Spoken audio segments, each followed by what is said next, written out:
नमस्कार। इन खबर में आपका स्वागत है। 10 मार्च को जिन 5 राज्यों के विधानसभा चुनाव परिणाम आए थे उनमें पंजाब में तो कब की सरकार बन गई। बाकी जिन 4 राज्यों में बीजेपी की सरकार बनानी है वहां के लिए मशक्कत चल रही है। मणिपुर के लिए बीरेन सिंह एक बार फिर से सीएम होंगे। विधायक दल की बैठक में उन्हें नेता चुन लिया गया है। उत्तराखंड और गोवा के लिए मशक्कत जारी है। उत्तराखंड के नेता दिल्ली पहुंचे हुए हैं, लेकिन सबसे ज्यादा जहां रस्साकसी है वो है उत्तर प्रदेश। सबसे बड़ा सवाल है कि आखिरकार उत्तर प्रदेश में 25 मार्च को जो मंत्रिमंडल का शपथ होने जा रहा है उसमें कौन कौन शामिल होंगे। 2 डिप्टी सीएम होंगे या 4 डिप्टी सीएम होंगे, ये तय होना है। 2 दिन पहले दिल्ली में बैठक हुई थी जिसमें बीजेपी के सारे बड़े नेता योगी आदित्यनाथ, सुनील बंसल, स्वतंत्र देव सिंह, केशव मौर्य सभी शामिल हुए थे। देखिए, एक बात तो स्पष्ट हो चुकी है उत्तर प्रदेश के लिए कि दिनेश शर्मा जो योगी की पहली कैबिनेट में डिप्टी चीफ मिनिस्टर थे वो तो शामिल नहीं होंगे, वो संगठन में जाएंगे। केशव मौर्य को लेकर के खबर ये है कि बीजेपी का जो शीर्ष नेतृत्व है वो उन्हें डिप्टी चीफ मिनिस्टर बनाना चाहता है और ये बात लगभग तय हो चुकी है। बेशक योगी इसको लेकर के सहमत नहीं है कि गलत संदेश जाएगा, लेकिन Keshav Prasad Maurya deputy chief minister बनने वाले हैं, ऐसी बातें आ रही है सोर्सेज के हवाले से। इसकी वजह ये बताई जा रही है कि जिस तरीके से केशव मौर्य ने चुनाव में मेहनत की, चाहे 2017 का चुनाव हो चाहे 2022 का चुनाव हो, बेशक वो अपना 2022 में सिराथू से चुनाव हार गए, लेकिन पिछड़ों के वो एक ऐसे बीजेपी में चेहरा है उत्तर प्रदेश के लिए कि उनको इग्नोर नहीं किया जा सकता। 2024 की लड़ाई लड़नी है। बात कहाँ पे आकर के फंसी है? बात आकर के फंसी है कि केशव मौर्य चाहते हैं कि उन्हें डिप्टी चीफ मिनिस्टर के साथ होम मिनिस्टर भी बनाया जाए, यानी लॉ एंड ऑर्डर और पुलिस उनके पास चली जाए। कहते हैं कि सीएम जोगी जो है इसके लिए तैयार नहीं है। वो चाहते हैं कि चलिए, यदि शीर्ष नेतृत्व 2024 की प्लानिंग कर रहा है या चाहता है उनको, तो हम डिप्टी चीफ मिनिस्टर बना लेंगे। हालांकि ये गलत संदेश जा रहा है क्योंकि अभी शुरुआती से चुनाव हारे हैं, जनता ने उनको ठुकराया है, फिर भी डिप्टी चीफ मिनिस्टर तो चलिए मान लेते हैं, लेकिन होम उनको नहीं देंगे। रेशम वस्त्र जैसे विभाग देने के वो पक्षधर हैं उनको। तो एक तो केशव मौर्य का मामला है। दूसरा डिप्टी चीफ मिनिस्टर कौन होगा? क्या 2 ही होंगे?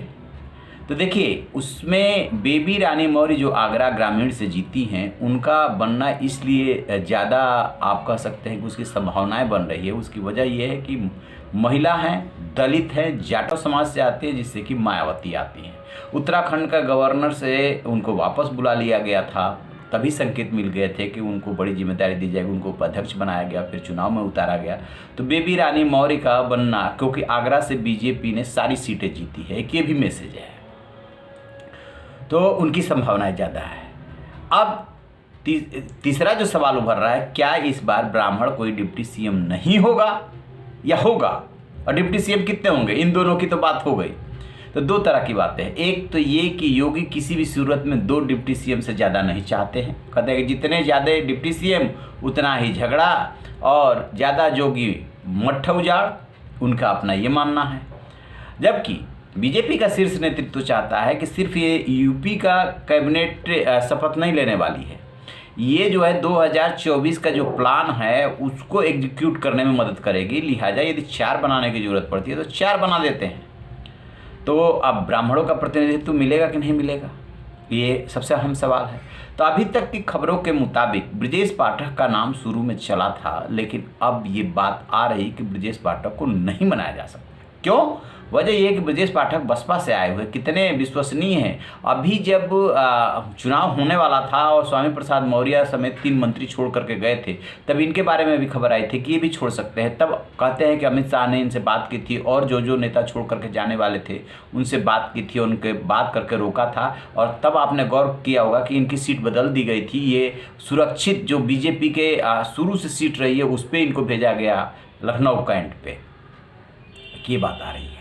तो अब योगी जी जिस बात को लेकर के अड़े हुए हैं उनकी बात कितनी मानी जाती है? एक बात तो तय है कि इस बार का जो वोट मिला है मोदी और योगी के नाम पे मिला है, इसमें कहीं कोई दो राय है ही नहीं। और पहले से योगी कहीं ताकतवर बन करके उभरे हैं, लेकिन उन्हीं की हर बात चलेगी ऐसा नहीं हो सकता। 2024 की चुनौती एकदम सामने है, एक बात। दूसरी बात, कि केशव प्रसाद मौर्य को कोई भी इग्नोर नहीं कर सकता। प्रधानमंत्री नरेंद्र मोदी ने चुनावी सभाओं में जिस तरीके से उनको तरजीह दी थी, उसी बॉडी लैंग्वेज से साफ साफ पता चल रहा है।